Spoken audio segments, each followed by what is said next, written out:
His wife was 3 feet away from him, laughing. She was stirring his funeral into a glass of green juice, making plans for the flowers, deciding on the music, and she had no idea he was standing right there, pressing his back against a cold cedar wall, breathing through a cloth that smelled like vinegar and burnt coal. Silas had been home for less than 4 minutes. He had built this house with his own vision. He had installed every camera, every sensor, every lock. He had designed it to keep danger out. He never once considered that the danger was already inside. And if you think you know where this story is going, you don't. Because the most terrifying part isn't what they did to him. It's how long he let them. If this kind of story keeps you up at night, you're in the right place. Stay with it, this one goes deep. He hadn't told anyone he was coming back early. That one small decision, made out of exhaustion on a tarmac in Singapore, was the only reason Silas Vane was still alive. His business meetings had fallen apart. 3 years of work, gone in a single afternoon. He'd sat in the back of a car heading to the airport, staring out the window at nothing, and the only clear thought in his head was, I want to go home. I want to see Claire. He was 42, tall, with the kind of tired face that comes not from age but from years of carrying too much. Dark eyes that moved quickly, the eyes of someone who'd built his life by spotting things other people missed. He had grown up with nothing, built a technology company worth $9 billion by the time he was 35, and somewhere in the gap between those two facts, he had stopped paying attention to the things that mattered most. The helicopter touched down on the estate's landing pad at 2:47 in the afternoon. He told the pilot to wait, grabbed his bag, started down the 47 black slate steps toward the eastern entrance. He always counted them, a habit from childhood he'd never managed to shake. Below him, the Swiss Alps spread out in every direction. White ridges, dark valleys, the kind of silence that has real weight to it, the kind you feel in your chest. And there on the ridge above it all, sitting like a dark scar cut into the mountain, was his house. Obsidian estate. He'd designed it himself. 14 years ago, when he believed a man's home should say something about who he was. He'd chosen black volcanic glass for every exterior wall. Floor-to-ceiling panels, seamless, so the whole building seemed to swallow the light rather than reflect it. From the outside, it didn't look like a home. It looked like a warning. He was 3 steps from the mudroom door when it opened from the inside. The hand that grabbed his wrist was small. The grip was firm and completely certain. The grip of someone who had been waiting and knew exactly what they were doing. Before he could react, a cloth appeared near his face. Not pressed over his mouth the way you'd see in a movie. Just held close, hovering 6 inches from his nose. The smell hit him immediately. Charcoal. Vinegar. Something sharp underneath like a pharmacy floor. He was pulled sideways through a narrow panel door beside the coat hooks. Flush with the wall, invisible unless you already knew it was there, and the door clicked shut behind them. Total darkness.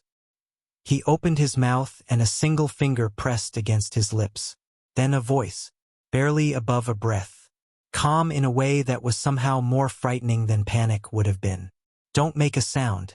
The air in that room has been treated. The cloth will protect you. Stay close to me and don't move. He knew the voice. Maya. She had worked at the estate for 3 years. She was slight, maybe 50, with careful eyes and the kind of stillness that some people spend a lifetime learning. She cooked. She cleaned.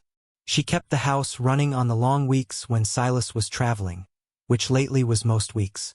He had never once, in 3 years, looked at her closely enough to describe her face from memory. He would think about that later.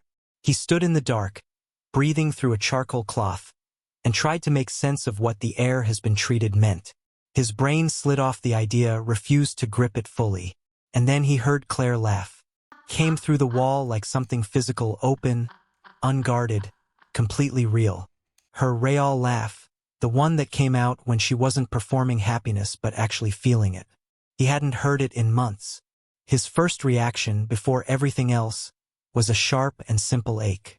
She sounds happy. Then his eye found the crack in the door. A hairline gap, less than a centimeter wide. Just enough. He pressed close and looked. Claire Vane was standing at the kitchen island. She was 38, beautiful in an effortless way. Dark hair loose around her shoulders.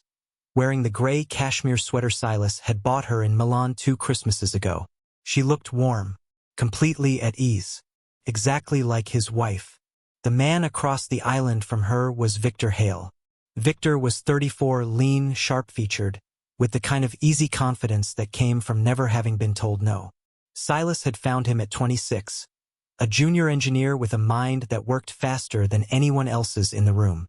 He had personally mentored him, promoted him, trusted him with access to systems and accounts that no one else in the company had ever seen.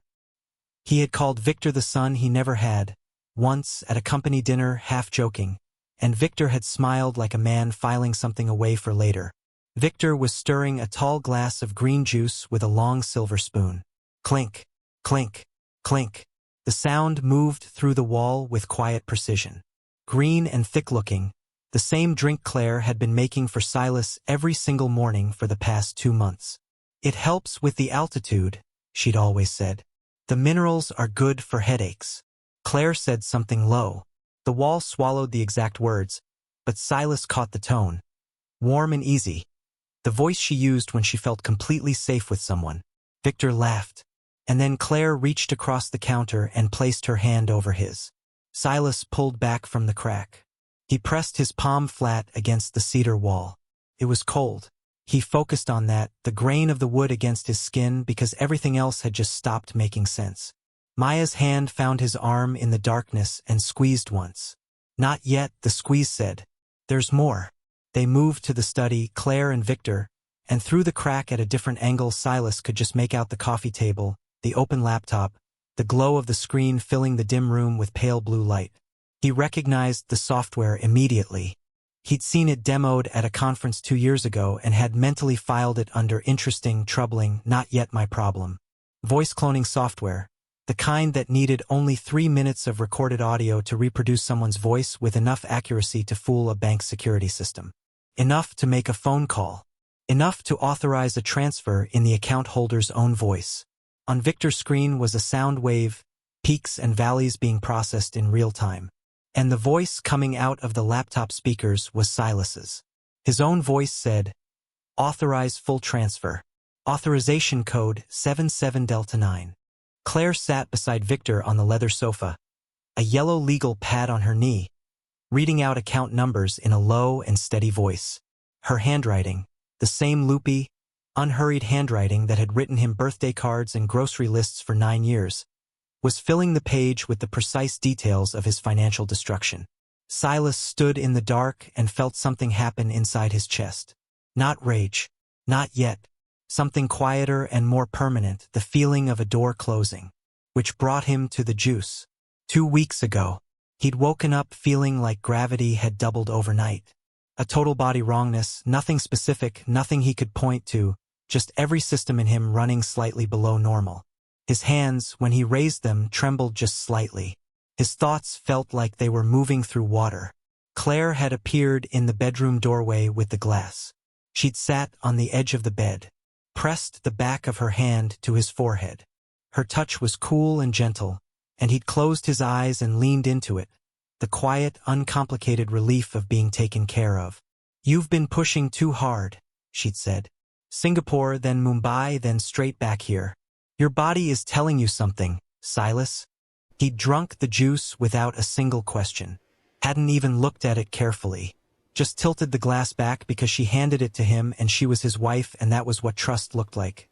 Not a decision, just an automatic thing like breathing. She had watched him finish it.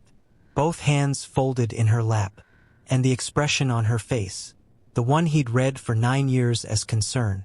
He understood it now, standing in the dark of a utility closet in his own home. She had been checking his progress.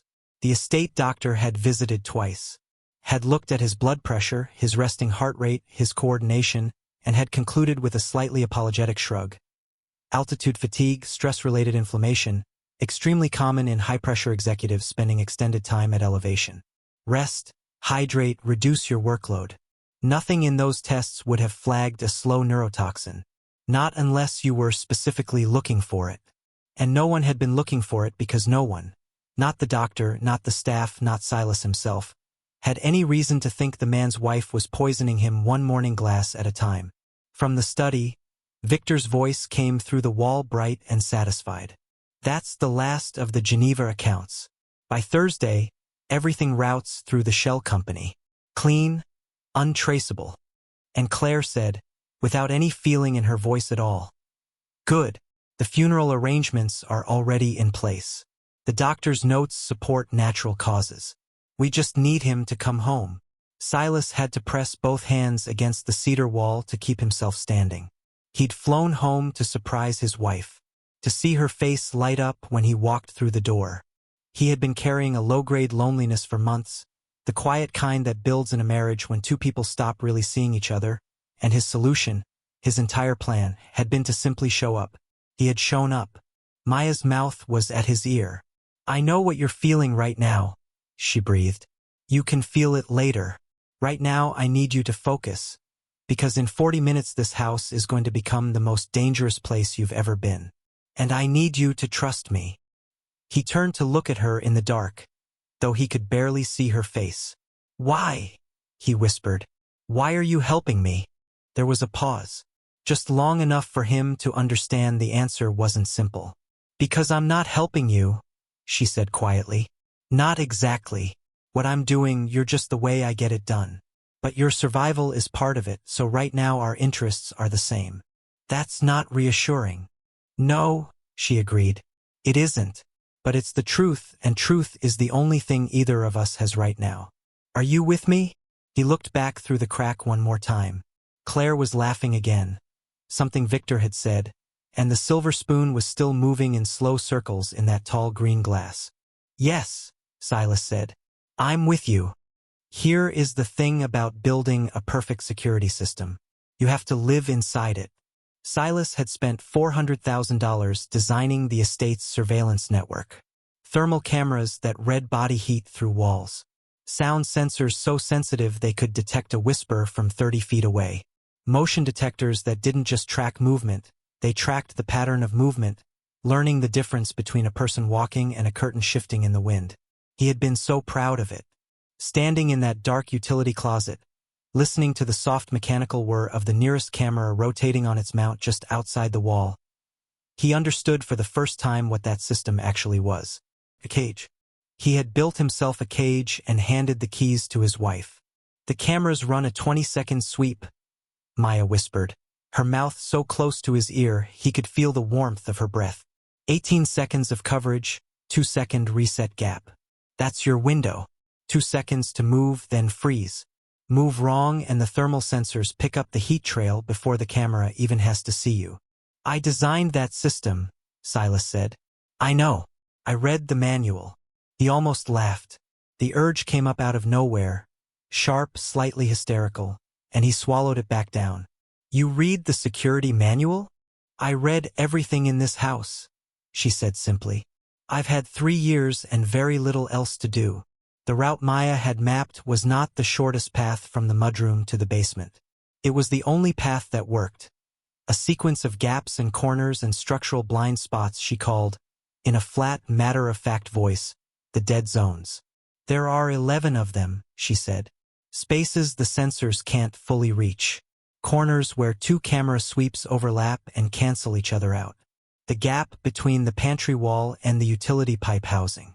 The stretch of lower corridor where the floor heating makes the thermal reading unreliable." "How did you find all of these?" "I walked this house every single night for 8 months," she said.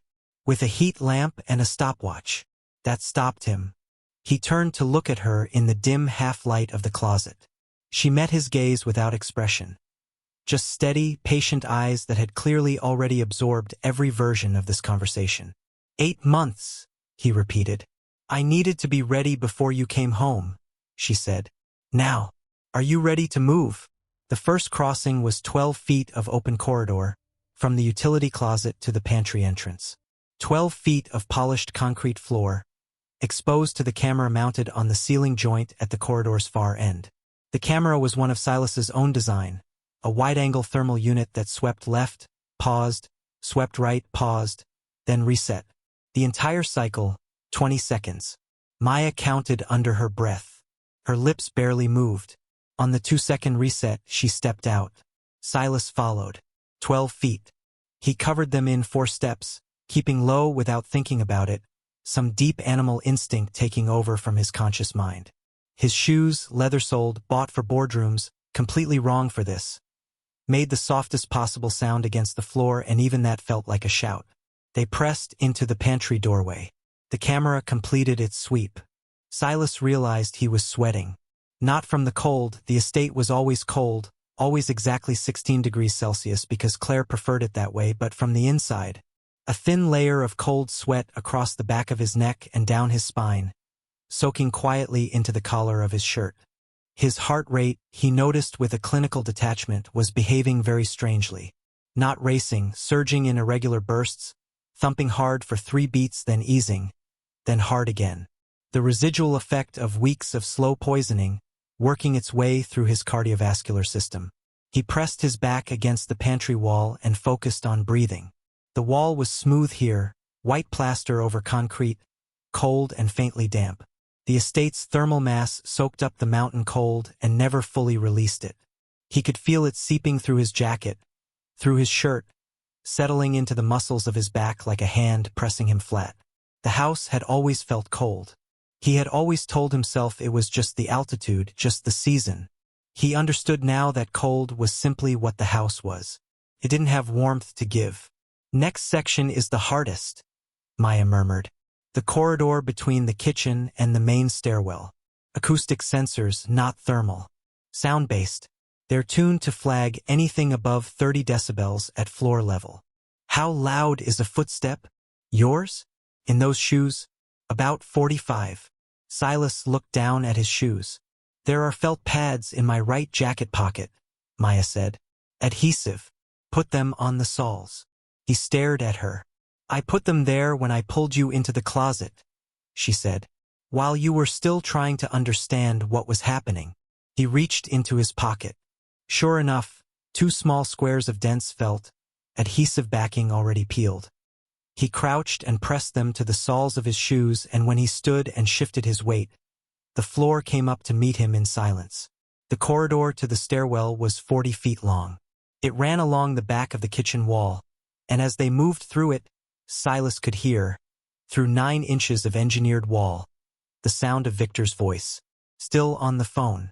Still reading account numbers. Still using Silas's voice to hollow out everything Silas had spent 20 years building. He stopped walking. He couldn't help it. His body simply stopped. Maya's hand found the back of his arm and applied steady pressure. "Keep moving." Not unkind. Just absolute. He kept moving. The acoustic sensors were mounted at knee height, small black units, easy to miss, spaced every 15 feet along the baseboard. Silas remembered the installation meeting. He remembered approving the placement, reviewing the sensitivity settings, signing off on the whole system with the satisfaction of a man who believed he was building safety. Every step had to land on the outer edge of his foot. Heel first, rolling to the ball, never letting the full weight drop at once. Maya moved ahead of him with the patient, deliberate economy of someone who had practiced this exact walk until it was automatic. He copied her footfall pattern step for step. 30 feet. The kitchen sounds continued through the wall. Claire's voice now, low, practical, talking about a date. A specific date. He caught it, the 14th. 3 days from now. Something about a doctor's visit. Something about how the body would be found. 20 feet. A bead of sweat ran from his temple to his jawline. He didn't raise his hand to wipe it. He didn't move anything that didn't need to move. 10 feet. At 5 feet from the stairwell entrance, one of the acoustic sensor units let out a single soft click. Not an alarm, just the sound of the unit cycling through its calibration check, a routine function that happened every 4 minutes. But in the silence of that corridor, with his nerves scraped raw and his heart doing its irregular, broken rhythm thing, the sound hit him like a gunshot. His right foot came down wrong. Not badly, not enough to trigger anything. But the felt pad shifted slightly and the floor registered the step at 32 decibels, 2 decibels over the threshold, and for one single stretched second, every sensor in that corridor went orange. He knew because he'd seen the system interface. Orange meant possible detection. Reviewing. Maya had frozen ahead of him. Neither of them breathed. The house considered them. This was the thing Silas would remember later above everything else.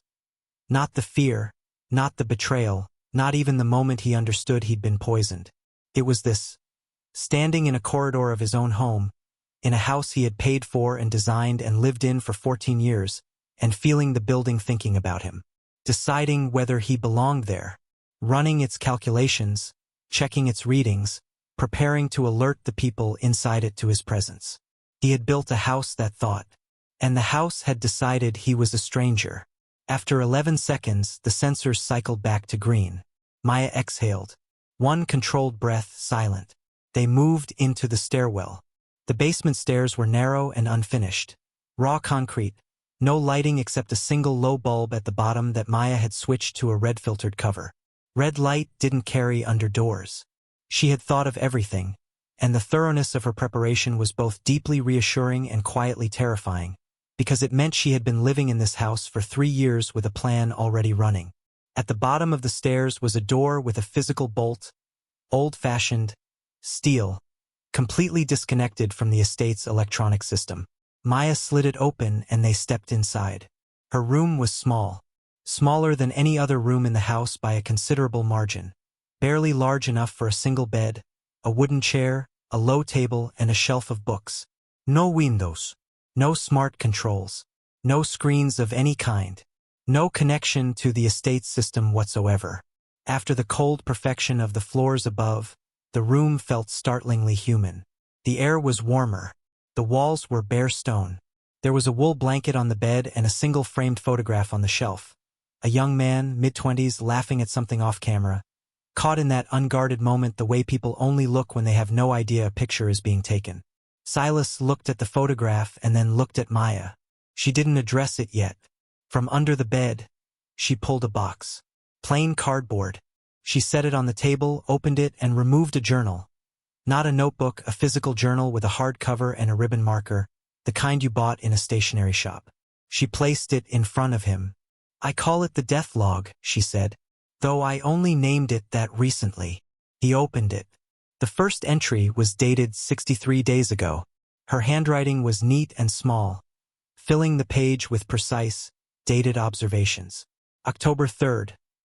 Green supplement added to morning beverage.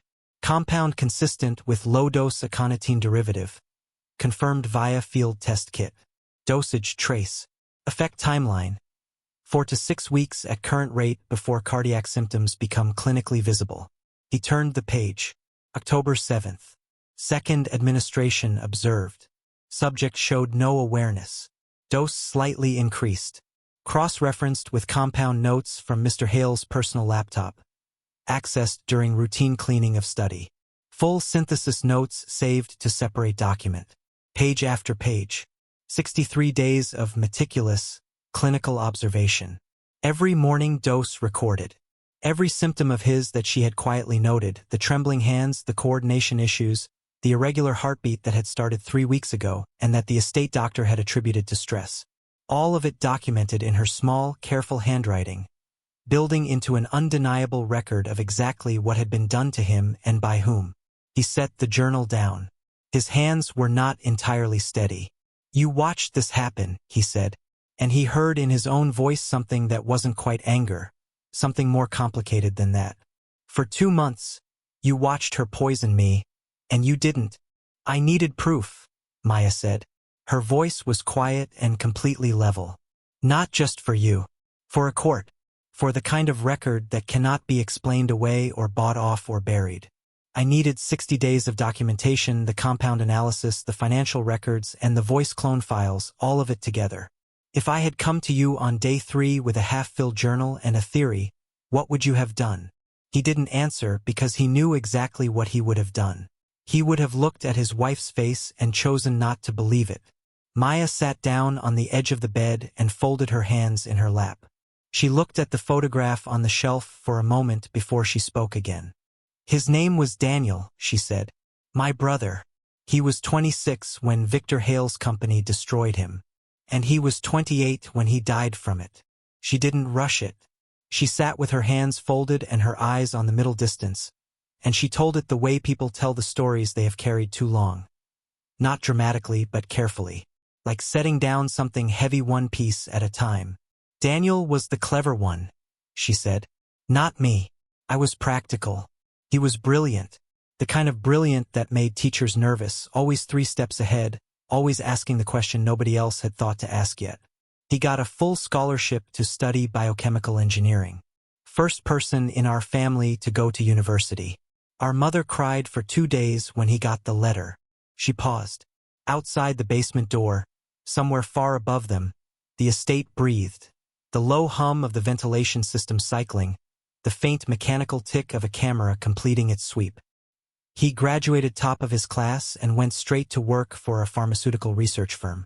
Small company, good reputation, doing genuine work on treatments for drug-resistant infections. He believed in it. He used to call me on Sunday evenings and talk about the research for an hour.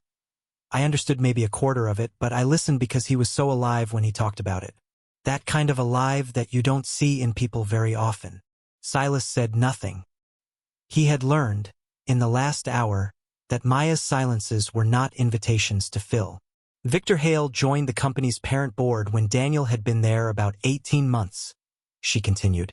Victor was 29 then, already wealthy, already connected, already very good at identifying things he could use. What he identified in Daniel's department was a compound, an experimental treatment that was still 2 years from trial completion, that had extraordinary commercial potential. Not for infections, for something else. Something far more profitable. She stopped, looked at the photograph. Victor wanted to pivot the entire research program, redirect Daniel's compound toward cosmetic pharmaceutical applications, the kind of product that rich people buy in small bottles for $500. The research team refused. They had signed ethical agreements. They had patients waiting on the original treatment. They said no. Her voice had not changed. That was the thing, it stayed completely level even now, and somehow that made it worse. Victor buried them, she said. Not loudly, quietly, the way he does everything. He had the parent company reclassify the research data as proprietary, then leak a manipulated version to a competitor, so it looked like Daniel's team had been selling information. Intellectual property theft. The kind of accusation that ends careers before anyone asks whether it's true. Daniel was the lead researcher, Silas said. Daniel was 26 and had no money for lawyers and no connections and no way to fight a company with Victor Hale on its board, Maya said. He was dismissed, blacklisted. The accusation followed him to every application he made for the next 2 years. No one in the industry would touch him. She reached forward and straightened the photograph on the shelf. A small, automatic gesture, the kind of thing you do 10,000 times without noticing. He came home, she said, moved back into our mother's house. He tried to keep working. He had notebooks full of his own research, things he was doing independently, trying to keep his mind occupied. But the blacklisting had gotten into his head in a way that the work couldn't fix. He stopped sleeping, stopped eating properly, started having health problems that the doctors kept attributing to stress and depression. She paused for a long moment. He died on a Tuesday morning in February. He was 28 years old. The coroner said cardiac event. Our mother said a broken heart. I think they were both right. The basement was very quiet. Somewhere in the wall, a pipe knocked once. The heating system adjusting, and then silence settled back over everything like snow. I spent a year finding out everything I could about Victor Hale, Maya said. Not for revenge, or not just for that, because I needed to understand how a person like him worked, how he operated, what he needed and what he feared. And what I found, buried in documents and corporate filings and whistleblower accounts from people too scared to go public, was a pattern. Daniel wasn't the first. He wasn't the third. Victor had done this exact thing, found brilliant people, extracted what he needed, and destroyed them when they stopped being useful, at least 5 times in 8 years. And in every single case, the evidence that could have put him in front of a judge had been quietly purchased or legally suppressed. Every time. He was untouchable because he was careful, and he was careful because he was patient, and he was patient because he understood that the law moves slowly and money moves faster. She looked at Silas directly now. What Victor doesn't have, what he has never had, is a record that cannot be bought. Physical documents, Financial data tied to a crime in progress, with witnesses of sufficient standing to make it stick. He has always been smart enough to keep his distance from the actual act. She paused. Until Claire. He got greedy, Silas said. He got comfortable, Maya corrected. Greed he can control. Comfort makes people sloppy.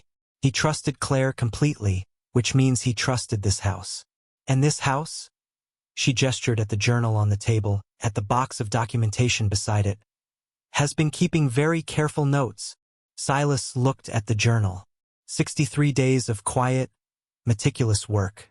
An invisible woman in a basement room, building a case one careful page at a time while the people above her planned a murder and assumed no one was watching. The gala is tomorrow night, Maya said. Claire arranged it 2 weeks ago. 40 guests, business people, socialites, people whose presence gives the evening credibility. Victor will be here. The official story is a celebration of the estate's renovation completion. And the unofficial story? The unofficial story is that it gives Claire a room full of witnesses when she finds your body the following morning. A natural death. Husband under enormous stress, known health issues, passed away quietly in the night. 40 people who can confirm she was a gracious, composed hostess. A perfect alibi wrapped in champagne and canapes. Silas stood up. He moved to the small table and placed both hands flat on it and stood there, looking at the journal, at the compound analysis sheets, at the bank account records Maya had printed and annotated in her small, careful handwriting. There's a physical ledger, he said. It wasn't a question, it was a memory surfacing. In the library safe, I kept hard copies of the company's core financial architecture. Routing structures, account hierarchies, authorization chains. The complete map of everything Victor is draining. I know, Maya said. If he's got those records alongside the voice clone files, he doesn't just have my money. He has the infrastructure to operate as me indefinitely. He could make decisions. Sell assets, dissolve partnerships, restructure the entire company. All in my name, after I'm dead, before anyone realizes what's happening. That's exactly the plan, Maya said. The ledger is what I need you to retrieve. He looked at her. The safe is biometric, he said. Pulse reader. I designed it as a failsafe. It only opens for a pulse reading in a specific irregular range. I built it that way because, he stopped. Because you knew your heart would be compromised if you were ever in serious danger, Maya said quietly. A racing heart reads too regularly under panic. You built a lock that only opens for a failing heart. A dying man's pulse. He absorbed this. The compound in the juice, he said slowly. It's affecting my heart rhythm. Your pulse right now, Maya said, is almost certainly in exactly the range that safe requires. The irony is not lost on me. He almost laughed again. That same sharp, slightly broken urge. They poison me into the exact physical state I need to break into my own safe. Life has a very dark sense of humor, Maya said. Get some rest. Tomorrow night you become a ghost. By 7 the following evening, the estate had been transformed. Silas watched it happen from the basement. Maya had installed a small secondary feed from one of the indoor cameras to a tablet she kept unplugged from the main network, running on its own isolated circuit. Through it, he watched the house fill with light and people and the careful theater of wealth performing itself. Caterers moved through the main corridor in black uniforms, carrying trays. Florists had arranged long branches of white orchids along the stairwell banister.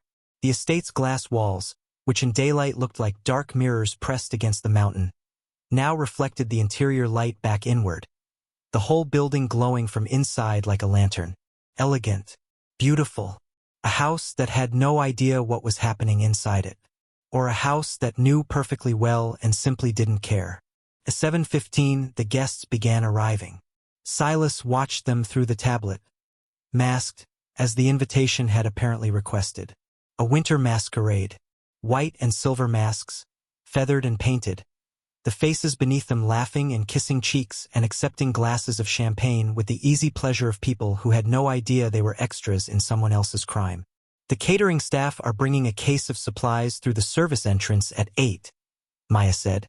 One of the waiters is about your height. The uniform and mask are already in the case. I arranged it. How? I have been arranging things in this house for 3 years, she said simply. Trust me. At 7:58 she handed him the uniform. A plain black waiter's jacket, white shirt, black trousers. And the mask.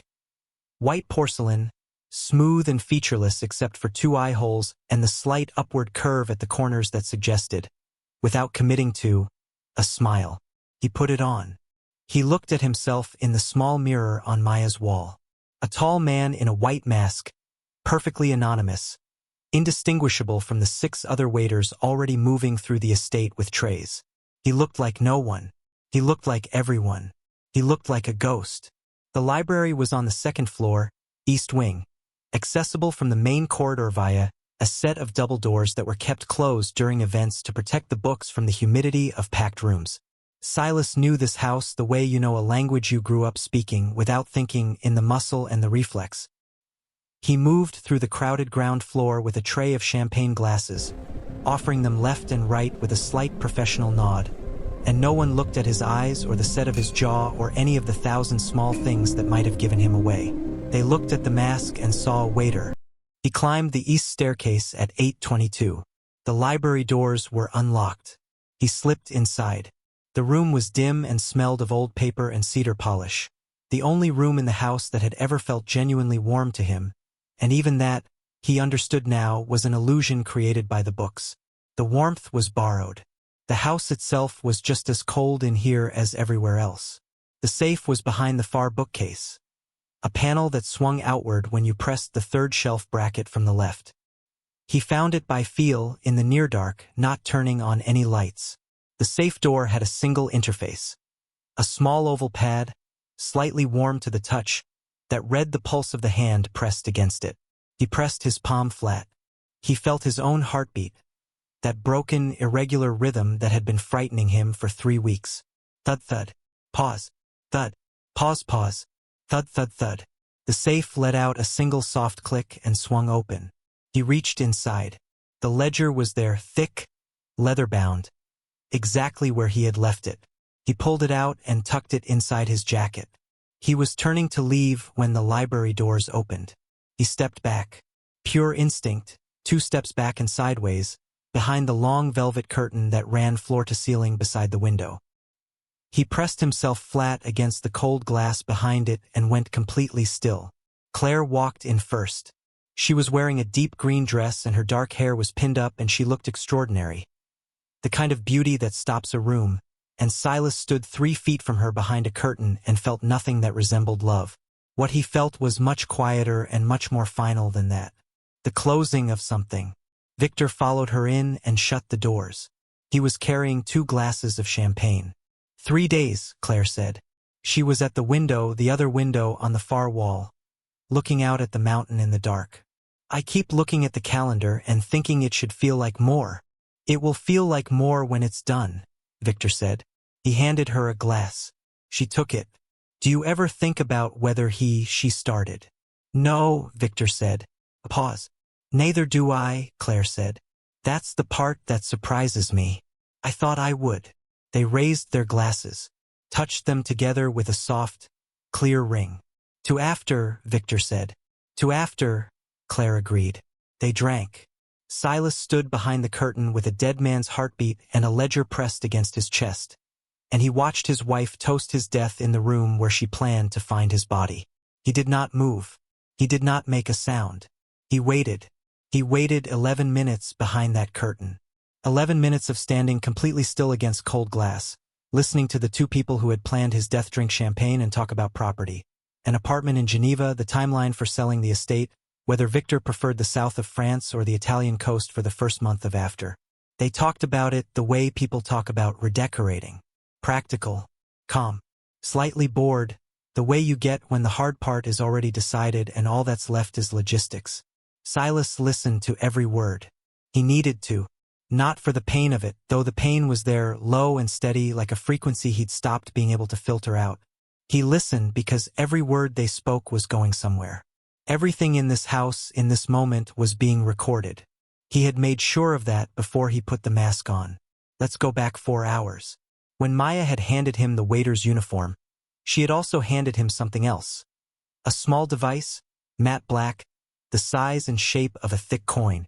She pressed it into his palm without explanation, and he had looked at it and understood immediately, because he had designed it. It was a network bridge. A physical override key for the estate's internal recording system, the one that ran independently of the main security feed, the one that archived everything the acoustic sensors and interior cameras picked up into an encrypted local drive that not even the estate's primary interface could delete without a 14-digit physical key code. The archive system, his true failsafe, the one he had installed and then, in the busyness of everything, quietly forgotten about.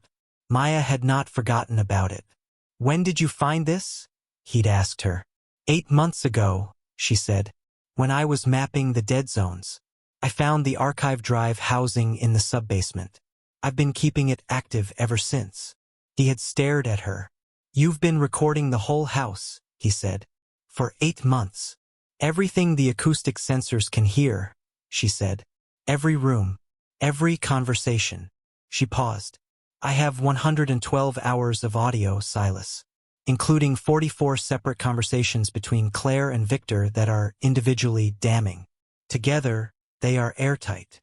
He had held the bridge device and felt the weight of it, not its physical weight, which was almost nothing, but the other kind.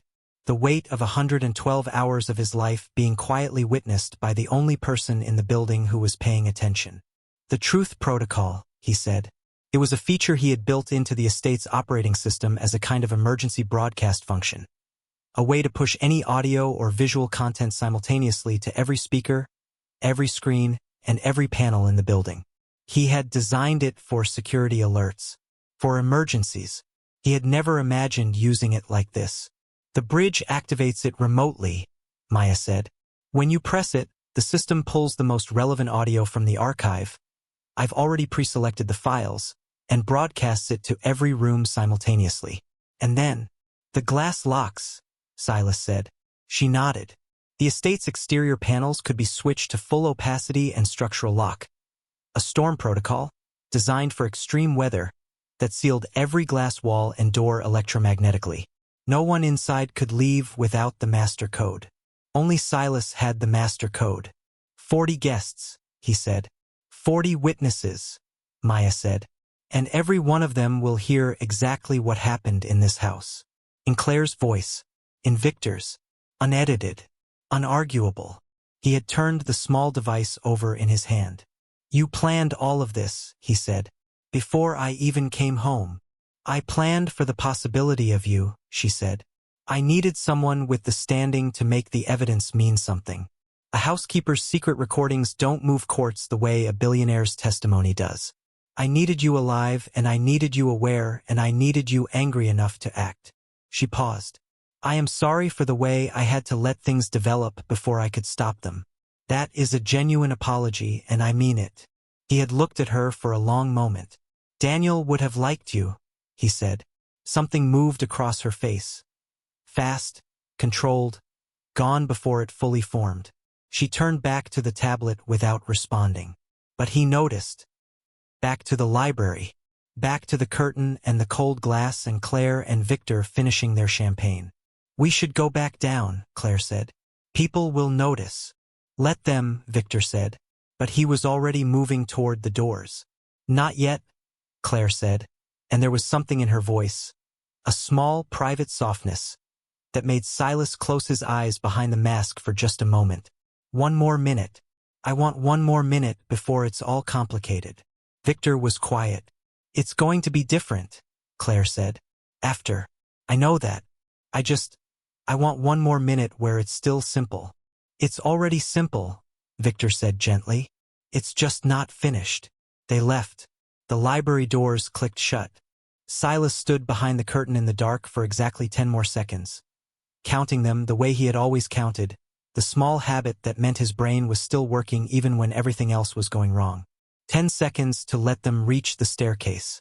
10 seconds to let the corridor clear. Then he stepped out. He removed the mask. He stood in the library of his own house. His books, his shelves, his cedar polish and old paper smell. and he pressed the bridge device between his thumb and forefinger, and he held it there for a moment. He thought about Daniel, who was 26 and brilliant and died at 28 because one man decided he was useful and then decided he wasn't. He thought about the green juice, about Claire's cool hand on his forehead, about every morning he had tilted that glass back without a single question because trust was supposed to be automatic. He thought about 47 slate steps and a pilot waiting on a landing pad, and the single ordinary decision to go home and surprise his wife that had, improbably, saved everything. He pressed the device. The house changed in an instant. Not loudly. That was the thing, there was no dramatic alarm, no flashing light. The exterior glass panels simply shifted. A slow, seamless fade from transparent to deep charcoal opacity. The mountain and the dark alpine sky disappearing behind walls that were suddenly solidly walls. The electromagnetic locks engaged with a low, resonant thunk that traveled through the floor and up through the soles of his shoes and into his legs. The estate had sealed itself. 40 guests in the ground floor rooms felt the change before they saw it. A subtle shift in the air pressure. A slight difference in the acoustics of the room as the sealed panels changed the way sound moved. People paused mid-conversation, looked around, set their champagne glasses down, and then the speakers came on.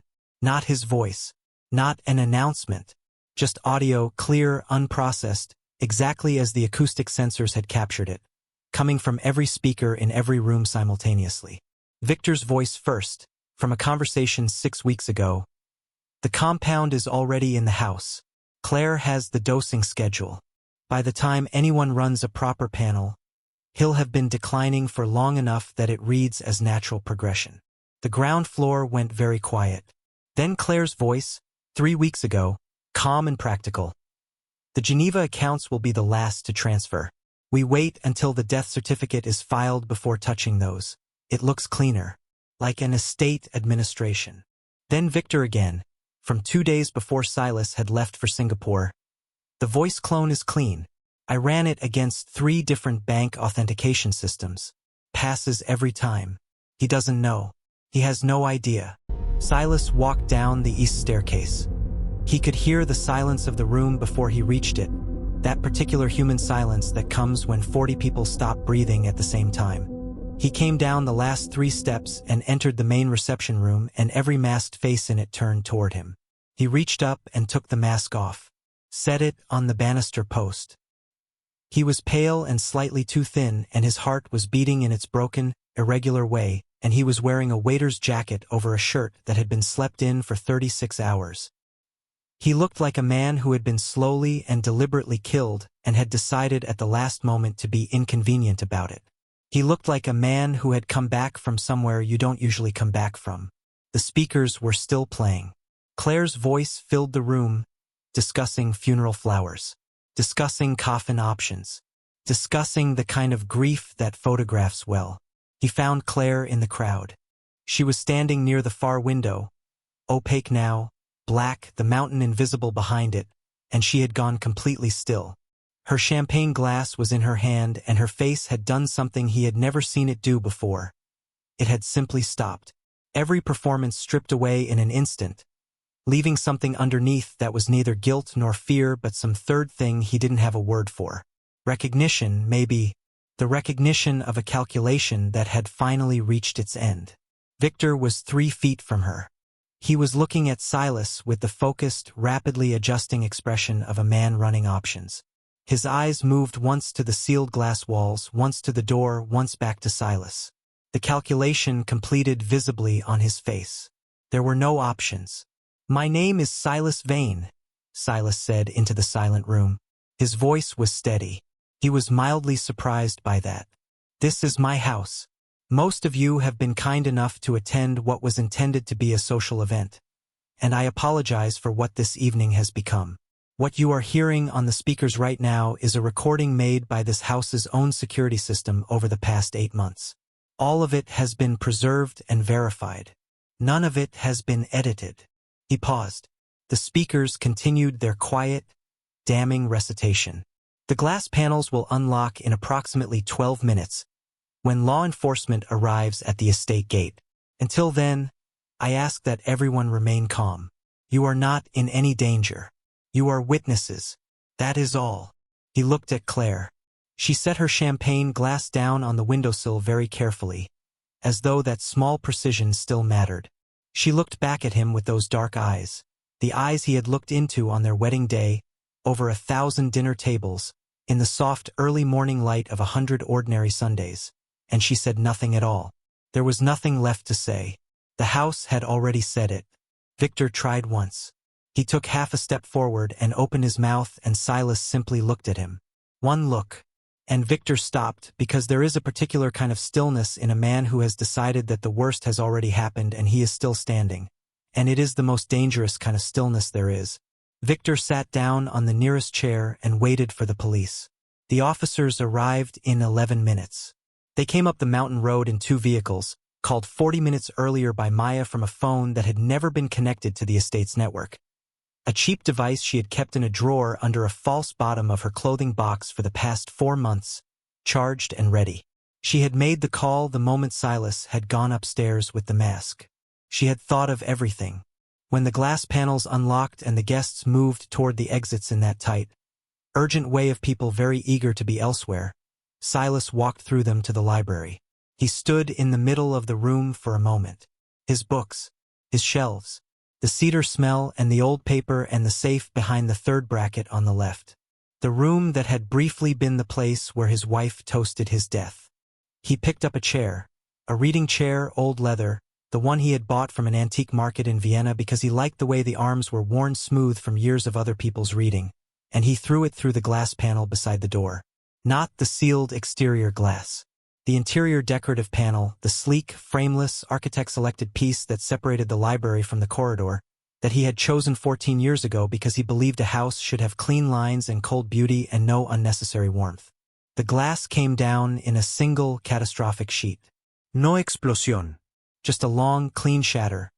A sound like a held breath finally released, and then the cold alpine air came through the gap and into the room for the first time, and it smelled like snow and pine and something real.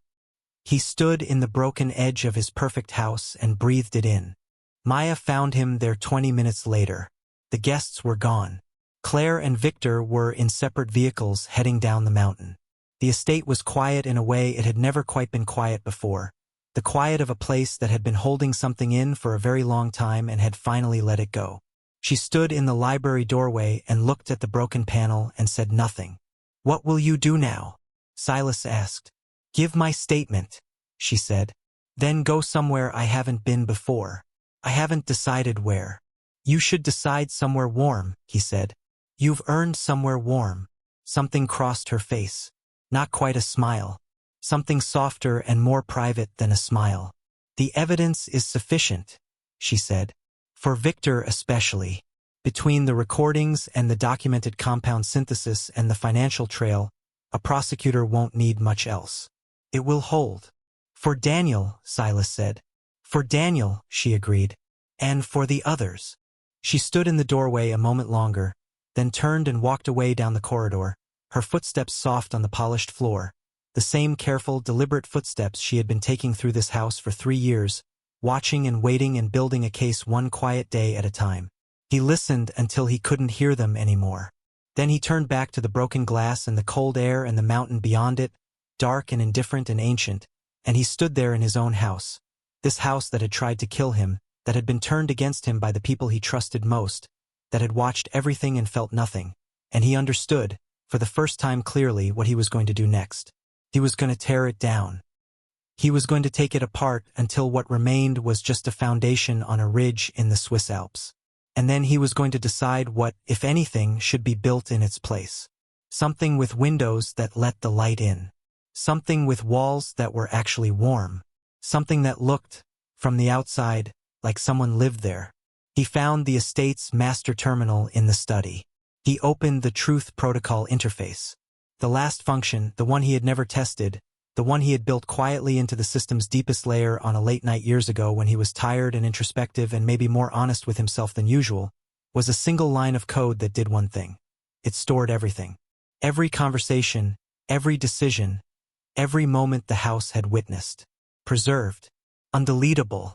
The display read, "Archive complete." 847 hours. All files secured. He looked at it for a long moment. Then he typed in the authorization code 77 Delta 9, the same code that had been stolen and cloned and used to empty his accounts, and he rerouted the entire archive to the office of the federal prosecutor in Zurich. He hit send. 847 hours of a house that saw everything, delivered to the people who needed to see it. He closed the terminal. He walked to the broken library panel, sat down on the floor in the gap where the glass had been. His legs hanging over the edge, the cold alpine air moving around him freely now, and he stayed there for a long time. They say the truth will set you free, but they never tell you the part that comes before that. They don't tell you that first. The truth will make you a stranger in your own life. It will walk you through rooms you thought you knew and show you what was really happening in them. It will take the warmth you remember and hold it up to the light until you can see through it. It will make you a ghost in your own home. And then, only after all of that, it will open a door. What you do next is up to you.